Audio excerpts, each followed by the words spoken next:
That armor looks surprised on you, I said. The alien queen happiness and replied, oh, really? Human Marcus Chen took a deep breath as he walked through the crystal doors of the Zephyrian Palace. The walls sparkled like diamonds in the alien sunlight. Everything around him seemed to glow with a soft blue light. He had never seen anything so beautiful in his life. Stay calm, he told himself quietly. You are here to make peace between Earth and the Zephyrian Empire. Do not mess this up. Marcus was Earth's youngest diplomat, at 28 years old. He had already helped solve 3 conflicts between different human colonies. But this was his first time meeting an alien race. His hands felt sweaty inside his formal diplomatic gloves. The tall Zephyrian guards walked beside him. They looked like giant insects, but they moved with grace and dignity. Their skin was green like emeralds, and their eyes were large and golden. Each guard carried a weapon that hummed with energy. The queen will see you now, human Marcus, said one of the guards. His voice sounded like wind chimes in a gentle breeze. They entered the throne room, and Marcus stopped walking. His mouth fell open in wonder. The room was huge, with a ceiling so high he could barely see the top. Pillars of pure crystal held up the roof, and each pillar had different colors flowing through it like liquid rainbows. But what made Marcus gasp was not the room. It was the queen herself. Queen Viltereth sat on a throne made of what looked like living starlight. She was tall and elegant, with 4 arms instead of 2. Her skin changed colors slowly, like the surface of a calm lake. But what caught Marcus's attention was her armor. The queen wore the most amazing armor Marcus had ever seen. It looked like liquid metal that moved and flowed around her body. The armor changed colors as she breathed, silver to gold to deep blue to bright purple. Patterns of light danced across its surface like tiny lightning bolts. Welcome, human Marcus Chen of Earth, the queen said. Her voice was beautiful, like music and speaking combined together. I am Queen Viltereth of the Zephyrian Empire. Marcus bowed deeply, as he had been taught. Your Majesty, it is an honor to meet you. I come from Earth with hopes of friendship between our peoples. The queen stood up from her throne. As she moved, the armor flowed around her like water. It was the most incredible thing Marcus had ever seen. The armor seemed alive, responding to every movement she made. Marcus wanted to say something nice about the queen to start their meeting well. He had read that Zephyrian culture valued compliments about appearance and craftsmanship. He looked at the amazing armor again and smiled. That armor looks surprising on you, Marcus said, trying to sound friendly and impressed. He meant that the armor looked surprisingly beautiful and amazing in human culture. Saying something was surprising meant it was wonderfully unexpected or impressively good. But as soon as the words left his mouth, he noticed something was wrong. The queen's 4 eyes went wide. All the guards in the room suddenly pointed their weapons toward Marcus. The beautiful colors in the queen's skin turned dark red, which Marcus guessed meant anger or fear. Oh, really, human, the queen said slowly. Her voice was no longer musical.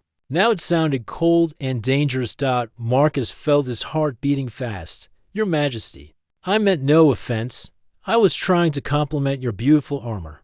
But the queen was not listening to his explanation. She walked down the steps from her throne, her armor flowing around her like angry water.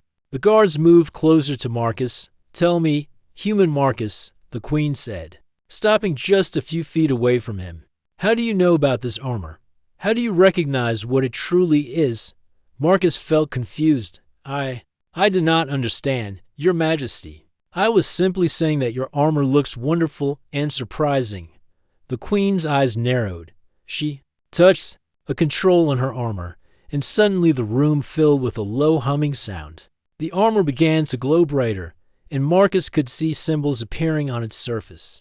The symbols looked familiar, but he could not remember where he had seen them before. This armor, the queen said, her voice getting softer but more intense, has been in my family for 3,000 years. It was found in the ruins of an ancient civilization that lived on dead worlds scattered across the galaxy. Marcus listened carefully, still not understanding why the queen seemed angry. For 3,000 years, the queen continued, My people have studied this armor. We have learned to use some of its powers, but we have never understood how it was made or by whom. The queen walked around Marcus like a hunting cat, and then today, a human appears in my throne room and immediately recognizes something special about this armor. That is very surprising. Human Marcus. Suddenly, Marcus understood the problem. His translator device had not given the right meaning to his words. But there was something else bothering him. The symbols on the armor. He had seen them before. Your Majesty, Marcus said carefully, may I ask where exactly these ruins were found? The queen stopped walking. Why do you ask? Because, Marcus said, his mind racing with a crazy idea. Those symbols on your armor. They look like ancient human writing. The silence in the throne room was complete. Even the humming from the armor seemed to get quieter. Impossible, whispered one of the guards, but the queen was staring at Marcus with new interest. Ancient human writing, she repeated. You mean your people have been in space for more than 3,000 years? Marcus felt excited and confused at the same time. We thought we were new to space travel. But if that armor has human symbols, then your people have been lying to the galaxy. The queen finished. Or they have forgotten their own history? The queen touched another control on her armor. The weapons of the guards lowered, but they still watched Marcus carefully. Human Marcus. The queen said, I think we need to have a much longer conversation than either of us planned. Marcus nodded, his mind full of questions. What had he stumbled into? Why did alien armor have human symbols? And why did he feel like his simple diplomatic mission had just become something much bigger and more dangerous? The queen gestured for him to follow her. Come, she said. There are things I must show you. Things that will change how you see your own people. As Marcus followed the queen deeper into the palace, he wondered if his life would ever be simple again. Queen Veltereth led Marcus through long hallways filled with glowing artwork. The walls showed pictures of Zephyrian history, great battles, peaceful celebrations, and beautiful cities among the stars. But Marcus barely noticed them. His mind was spinning with questions about the armor and the human symbols he had seen. Your Majesty, Marcus said as they walked, how many of these ancient ruins have your people found? The queen's forearms moved gracefully as she spoke. More than 50 worlds, human Marcus. All empty, all silent, but filled with technology we could barely understand. They stopped in front of a large door made of the same flowing metal as the queen's armor. She placed her hand on the door, and it opened with a soft musical sound. Welcome to the Hall of Mysteries, the queen said. Marcus stepped inside and felt his breath catch in his throat. The room was enormous, filled with objects that made his heart race with recognition. There were computer screens with human letters on them. There were tools that looked exactly like advanced versions of human engineering equipment. And in the center of the room, there was something that made Marcus's knees feel weak. It was a human flag.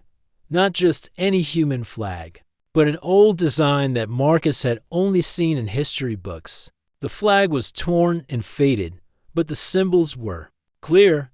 It was from the Earth Colonial Alliance, a group that had existed 3,000 years ago. That is impossible, Marcus whispered. Is it? The queen asked, watching his face carefully. Tell me, human Marcus, what do you know about your people's history in space? Marcus tried to remember his lessons from school. We have been traveling to other planets for about 500 years. Before that, we only lived on Earth. We are new to the galaxy. The queen walked over to a wall covered with objects. She picked up a small device and handed it to Marcus. Look at this and tell me what you see. Marcus took the device. It was about the size of his hand. Made of smooth metal that felt warm to touch.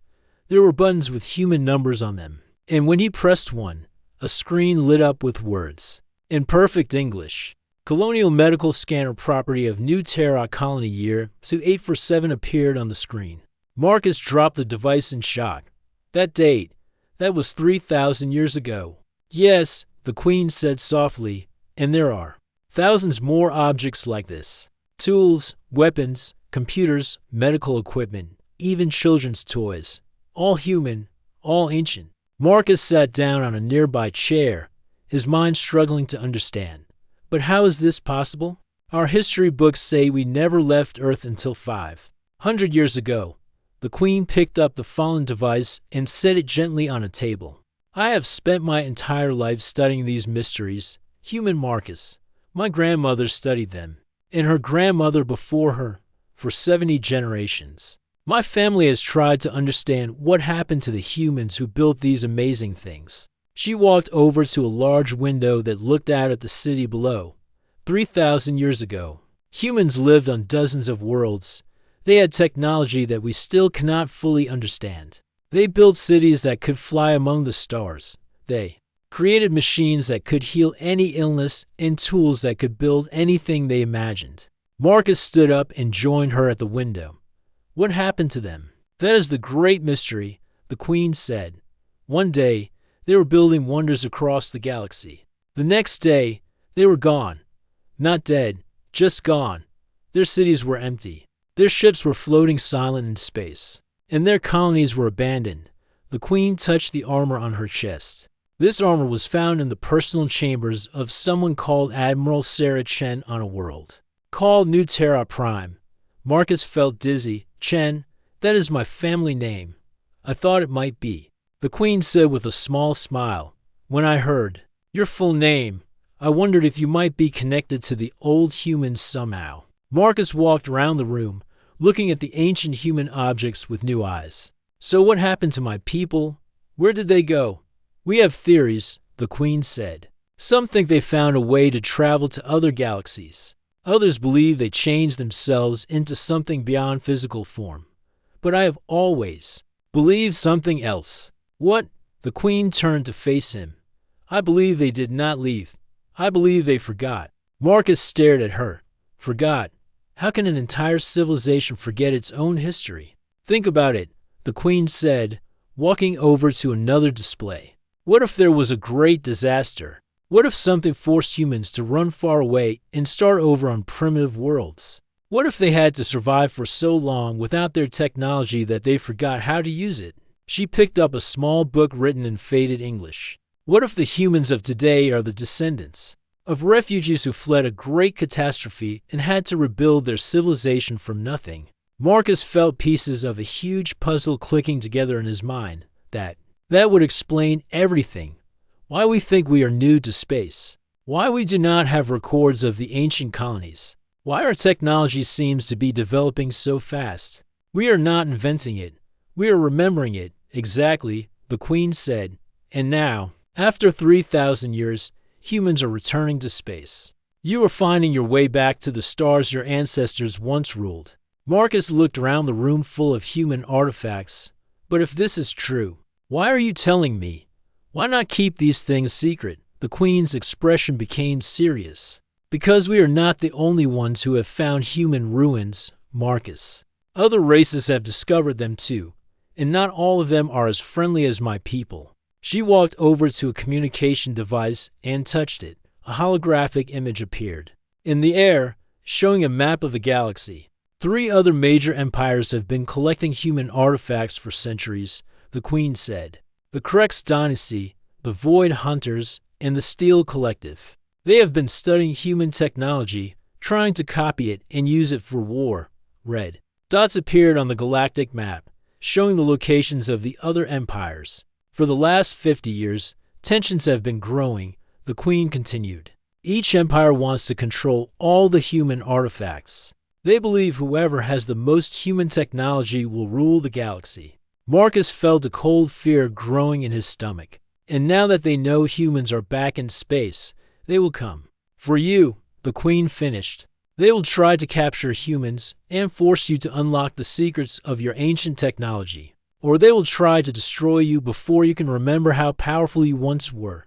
The Queen touched another control, and the galactic map zoomed in on their current location. Which brings me to why I really called you here, Marcus. You're diplomatic. Mission was never about a simple peace treaty. 3 flashing red symbols appeared near the Zephyrian homeworld, moving closer. I called you here to warn you, the Queen said. 3 enemy fleets are coming to my world. They know I have the largest collection of human artifacts in the galaxy. They know a human diplomat is here.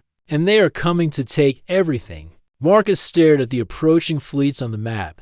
How long do we have? The Queen checked her armor's display. 6 hours until they arrive. Maybe less. Marcus felt the weight of history pressing down on him.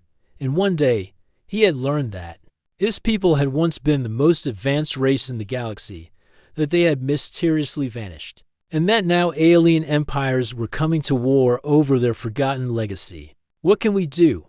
He asked. The Queen smiled, and for the first time since he met her, it was not a sad smile. We can do what humans have always done best, Marcus. We can surprise everyone. She walked toward the door. Come, it is time for you to meet the only human technology that still works perfectly after 3000 years. What is that? Marcus asked, following her. The armor, the Queen said. And it has been waiting a very long time for a human to wear it again, as alarms began to sound throughout the palace. Marcus realized his simple diplomatic mission had become something much bigger. He was about to discover just how surprising humans could be when they remember who they really were. Queen Viltereth led Marcus down a spiral staircase that seemed to go deep into the heart of the palace. The walls here were different, made of the same flowing metal as the armor. As they walked, Marcus noticed that the metal responded to their presence, glowing brighter when they came near. Your Majesty, Marcus said, I need to contact my ship. My captain will be worried if I do not report in soon. Of course, the Queen replied. She touched a panel on the wall, and it opened to reveal a communication device. But Marcus, be careful what you say. Other races may be listening to human communications. Marcus nodded and activated his personal communicator, Captain Rodriguez. This is Marcus. Do you copy? The voice of Captain Maria Rodriguez crackled through the device. Marcus, thank goodness. We have been trying to reach you for an hour. Something strange is happening out here. What do you mean, Captain? We are receiving emergency signals from human ships all across this sector of the galaxy. Ships are reporting that they have found ancient human technology on different worlds. In Marcus, some of the technology is activating on its own. Marcus felt his heart race. Activating how? Lieutenant Park found some kind of ancient human computer on the moon of Kepler 442. When he touched it, the whole thing came online and started displaying star maps. Engineer Chen discovered an old human power core that began working the moment she picked it up. The Queen was listening carefully, her expression growing more interested. Captain, Marcus said, I need you to gather any human artifacts the crew has found and bring them here. We may be in danger. Already on it, Captain Rodriguez replied. But Marcus, there is something else. Long-range sensors are showing 3 large fleets heading toward your location. They will arrive in about 5 hours. Marcus looked at the Queen, who nodded grimly. I understand, Captain. Come down to the planet as soon as you can and bring the artifacts. Marcus ended the communication and turned to the Queen. It is happening everywhere, is it not? Human technology is waking up because humans are touching it again. That is what I believe. The Queen said. They had reached the bottom of the staircase, and she opened a door that led into a small, circular room. And now, we will test that theory. In the center of the room stood a suit of armor identical to the Queen's, but this one was completely dark and lifeless. It hung on a stand that looked like it was made of crystallized light. This armor was found with the one I wear, the Queen explained, for 3000 years. My people have tried to activate it. We have used every type of energy, every scientific method we know. Nothing has ever worked. Marcus approached the armor slowly. As he got closer, he could see that it was covered in the same symbols he had noticed on the Queen's armor. But these symbols were completely dark. My scientists believe this armor was made for a specific person, the Queen continued. Perhaps for Admiral Sarah Chen herself. Marcus reached out his hand toward the armor. The moment his fingers touched the metal surface, everything changed. The dark armor suddenly blazed with light. Symbols flowed across its surface like liquid fire. The room filled with a humming sound that seemed to sing in harmony with Marcus's heartbeat. Incredible, the Queen whispered. The armor began to move on its own.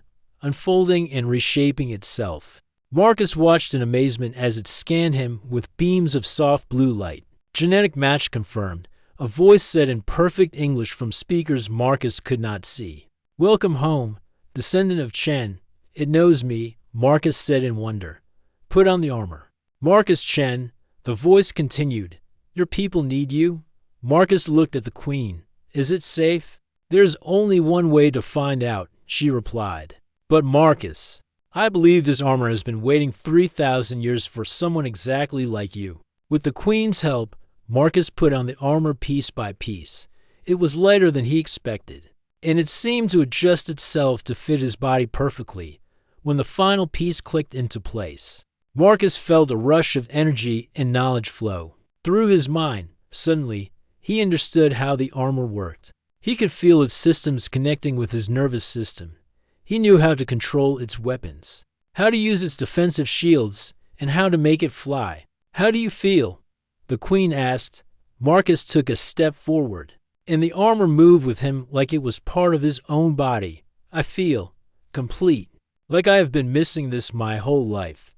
The armor's display system activated in front of Marcus's eyes, showing him information about the approaching enemy fleets. But what he saw there made him smile. Your Majesty, Marcus said, the armor is not just connecting to me. It is connecting to every piece of human technology in this sector of space. What does that mean? Marcus focused on the armor's communication system, and suddenly he was in contact with Captain Rodriguez again. But this time, he was also connected to every human artifact the crew had found. Captain, Marcus said, I need you to gather the crew and bring all the artifacts to the palace immediately. Marcus, your voice sounds different. What is happening down there? I am learning, Captain, and I think it is time for humanity to remember what we are truly capable of. Marcus turned to the Queen. Your Majesty, you said that other races have been studying human technology for thousands of years, trying to copy it, yes, but they have been missing the most important part, Marcus said. Human technology was not made to be used by other races. It was made to work with human creativity and human instinct. The armor showed Marcus detailed information about the 3 approaching fleets. The Krex dynasty had ships powered by stolen human energy cores. The Void Hunters carried weapons based on human designs. The Steel Collective used armor copied from human technology. They think they understand our technology, Marcus continued, but they are only using copies. They do not know how to truly innovate with it. An alarm sounded throughout the palace. The enemy fleets had arrived earlier than expected. Your Majesty, Marcus said, how many of your people know how to fight? All of them, the Queen replied. But we are greatly outnumbered. Marcus felt the armor analyzing the palace's defenses and the Queen's military capabilities. Ideas began flowing through his mind, not just how to fight, but how to fight in ways the enemy would never expect. That is okay, Marcus said with confidence he had never felt before, because they are not fighting Zephyrians and humans separately. They are fighting Zephyrians and humans working together, and that is something the galaxy has never seen before. The Queen's armor began to glow brighter in response to Marcus's presence. What do you have in mind? Marcus accessed the armor's tactical systems and projected a holographic battle plan into the air between them. We are going to show these empires why humans once ruled the stars, and we are going to do it by being more creative, more adaptable, and more surprising than they could ever imagine. Outside the palace, the sky filled with enemy ships, but in the depths of the ancient human fortress, 2 beings from different worlds prepared to defend their friendship and their freedom. The real battle was about to begin. The first energy blasts from the enemy ships lit up the sky above the Zephyrian capital city. Marcus stood on the palace balcony, his armor glowing with power as he watched 3 massive fleets take positions around the planet. Status report, Marcus said, his voice now connected to both his human crew and the Zephyrian defense forces. Captain Rodriguez's voice came through clearly. Marcus, we are in orbit with all the artifacts. The whole collection is glowing like a Christmas tree. It is like they are talking to each other. That is exactly what they are doing, Captain, Marcus replied. Bring the shuttle down to the palace landing pad. We need those artifacts integrated with the defense systems. Queen Viltereth stood beside him, her armor also responding to his presence by glowing brighter. Marcus, our planetary shields can protect us for maybe 30 minutes against this much firepower. What is your plan? Marcus smiled as the armor showed him tactical information about all 3 enemy fleets. Your Majesty, these empires have been using copies of human technology for centuries, but they have never seen what happens when real humans use real human technology. The Krex Dynasty fleet opened fire first. Massive red energy beams struck the planetary shields, causing them to flicker and spark. The Zephyrian people in the city below looked up at the sky with worry. Shields at 80%, reported a Zephyrian technician. Marcus activated his armor's flight system and rose into the air. Captain Rodriguez, are you reading this? We see everything. Marcus, how are you flying? The armor has anti-gravity technology, Marcus explained as he soared toward the approaching shuttle. But that is just the beginning. Marcus landed on the shuttle as it touched down at the palace. Inside, he found his crew surrounded by glowing human artifacts. Lieutenant Park was holding an ancient human weapon that pulsed with blue light. Engineer Chen had a power core that was humming with energy. Everyone take an artifact, Marcus ordered. The technology will connect with you just like it did with me. Sir, is that safe? Asked Lieutenant Park. Trust me, Marcus said. We are about to show the galaxy what humans can really do. One by one, the crew members touched different artifacts, each device immediately activated, responding to human contact after 3,000 years of silence. The shuttle filled with soft, musical sounds as the technology came to life. Engineer Chen gasped as the power core in her hands suddenly projected a holographic display.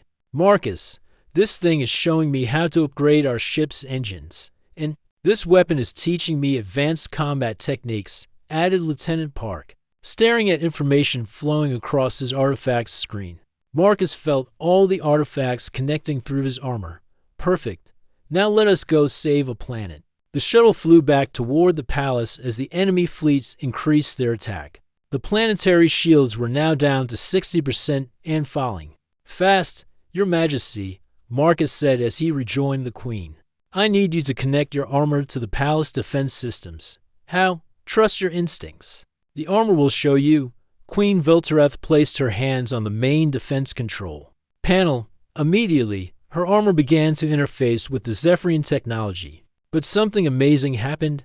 The human and Zephyrian systems began to work together, creating something neither race had imagined. Incredible, the Queen whispered. Our technologies are merging. They are becoming more powerful together than either could be alone.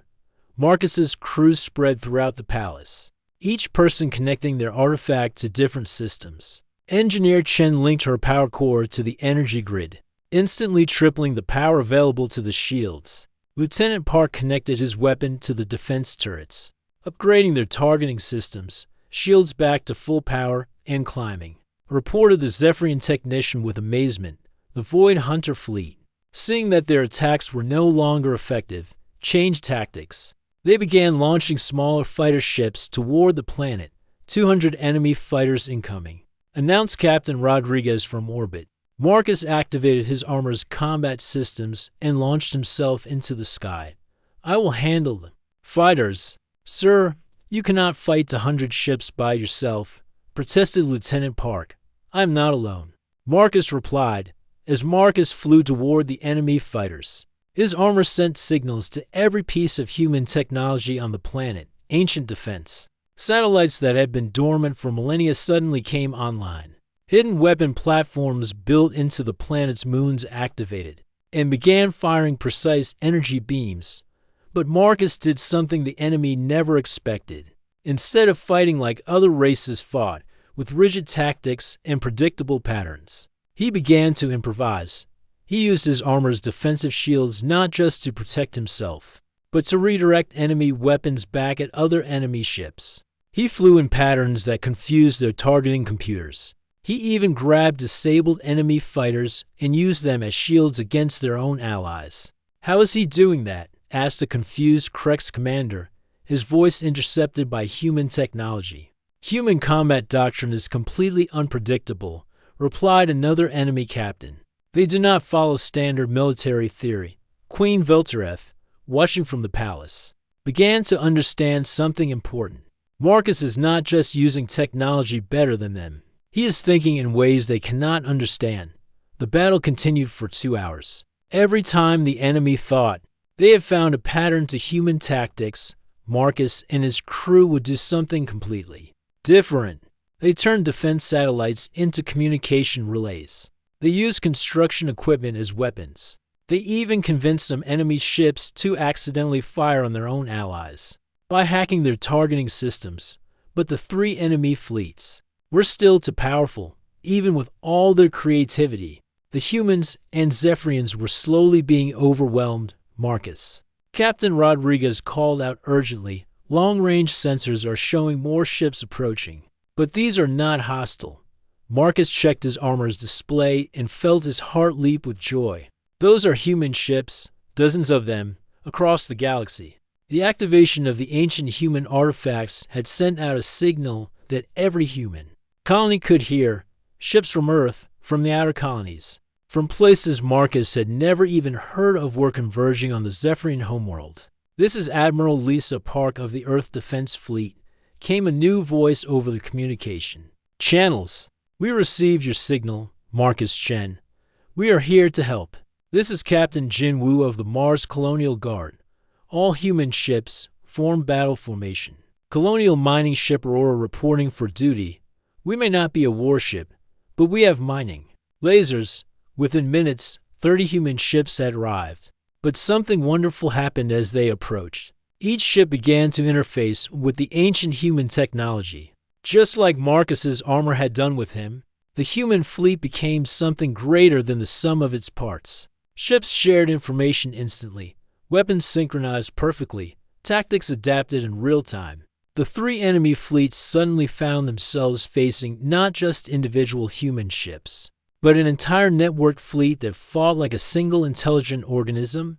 Impossible, shouted the Steel Collective Admiral. How are they coordinating so perfectly? Marcus, still fighting in space, felt connected to every human ship and every human crew member. Because we are not just using technology, he said, broadcasting to all the enemy fleets. We are the technology. This is what happens when humans remember who they really are. The tide of battle had turned completely. The enemy fleets, faced with tactics they could not understand and technology they could not counter, began to retreat. But Marcus knew this was not over.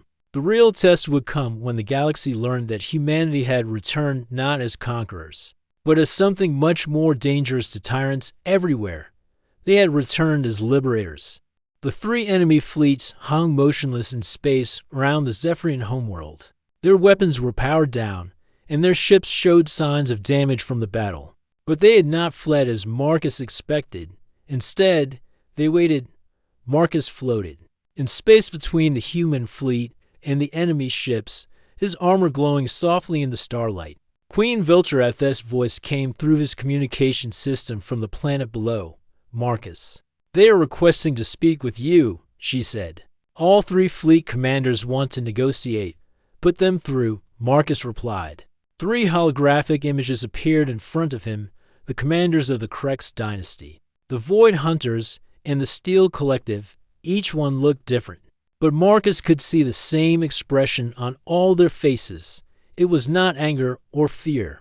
It was curiosity. Human Marcus Chen, said Commander Vex of the Krex dynasty, his reptilian features showing confusion. We came here to claim your ancient technology. But what we witnessed today was not technology. It was something else. Your ships fought like they were alive, added Admiral Kraft of the Void Hunters. Your crew members used our own weapons against us in ways we never imagined possible. Most disturbing of all, said General Zer of the Steel Collective, you turned our greatest strength against us. We have been perfecting military tactics for thousands of years, but you ignored all military theory and still defeated us. Marcus looked at the 3 commanders and realized something important. They were not here to surrender. They were here to learn, commanders, Marcus said. You were right that what you saw today was not just technology. What you saw was the human ability to adapt, to work together, and to find new solutions to old problems. But how? Asked Commander Vex. How can an entire species fight without following standard military doctrine? Marcus smiled. Because we do not see fighting as the goal. We see survival and cooperation as the goal. Fighting is just one tool. Among many, Admiral Lisa Park's ship moved closer to Marcus's position. Marcus, are you actually giving them tactical advice? Not tactical advice, Admiral, Marcus replied. I am giving them something more valuable.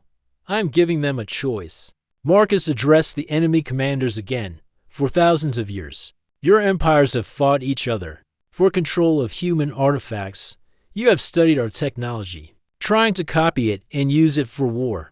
But you missed the most important thing about human civilization, which is, asked Admiral Kraft.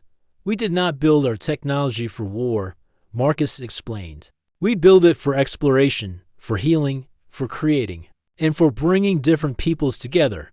The weapons and defenses were just small parts of a much larger vision. General Zor's mechanical voice buzzed with interest. What vision? Marcus gestured toward the mixed fleet of human and Zephyrian ships around them. A galaxy where different races work together instead of fighting each other. A galaxy where technology serves life instead of destroying it. Queen Veltereth's voice joined the conversation. Commanders, Marcus is offering you something your empires have never had before. He is offering you partnership instead of conquest. Impossible, said Commander Vex. Our peoples have been enemies for too long. Have they? Marcus asked. Or have your leaders been enemies while your peoples suffered? Marcus activated his armor's communication system and broadcast on frequencies that reached not just the enemy commanders, but every ship in their fleets, soldiers of the three empires, Marcus said. I want to show you something. When humans and Zephyrians worked together today, both of our technologies became more powerful. Our weapons became more accurate, our defenses became stronger, and our ships became faster. He paused to let that information settle in. Now imagine what could happen if all of our races worked together. Imagine combining Krex engineering with human creativity. Imagine mixing Void Hunter energy manipulation with Zephyrian artistry. Imagine merging Steel collective manufacturing with human problem solving. The communication channels filled with excited voices from crews across all the fleets. Soldiers and engineers from different races began talking to each other for the first time in centuries. This is impossible, General Zur insisted. Our races are too different. Different does not mean incompatible, Queen Veltereth said. Marcus taught me that today. When he complimented my armor, he was not trying to claim it or control it. He was admiring something beautiful that my people had created. Marcus felt a warm feeling in his chest as he remembered that first moment in the throne room. Your Majesty, that armor still looks amazing on you. But now I understand why. It was not just ancient human technology. It was ancient human technology, made beautiful by Zephyrian artistry. Exactly, the Queen said. We took your people's functional design and made it into something that honors both of our cultures. Over the next several hours, something unprecedented happened in galactic history. Ships from 4 different civilizations began working together. Human engineers shared knowledge with Krex technicians. Zephyrian artists collaborated with Steel collective manufacturers. Void Hunter energy specialists learned from human power. Core designs. The ancient human artifacts scattered across the galaxy began to activate not just for humans, but for anyone working in cooperation with humans. Technology that had been dormant for 3,000 years came to life when used by mixed crews from different species. Commander Vex was the first to make the official announcement. The Krex dynasty formally requests to join this new alliance. The Void Hunters agree, said Admiral Kraft. Our people have been warriors for too long. It is time to be builders. Instead, the Steel collective will also join, added General Zur. But we have one condition. What condition? Marcus asked.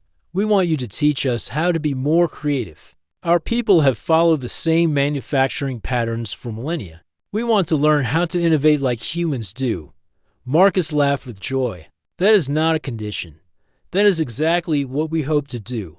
6 months later, Marcus stood in the same throne room where his adventure had begun. But now the room was filled with representatives from dozens of different races. The Queen's armor had been upgraded with technology from all the allied species, and it was more beautiful than ever. "That armor looks perfect on you," Marcus said, echoing his words from their first meeting. "Thank you," Queen Vilterath replied with a smile. "And this time, I understand exactly what you mean." Through the crystal windows, Marcus could see ships from 20 different civilizations working together to build the first multi-species space station. Human creativity, Zephyrian artistry, Krex engineering, Void Hunter energy work, and Steel collective manufacturing were combining to create something none of them could have built alone. The galaxy had learned the most important lesson humanity had to offer: that different people working together could achieve things that none of them could accomplish by themselves. And it had all started with a simple compliment about a piece of armor that looked surprising on an alien queen. Marcus smiled as he watched the future being built by many hands, many minds, and many hearts working as one.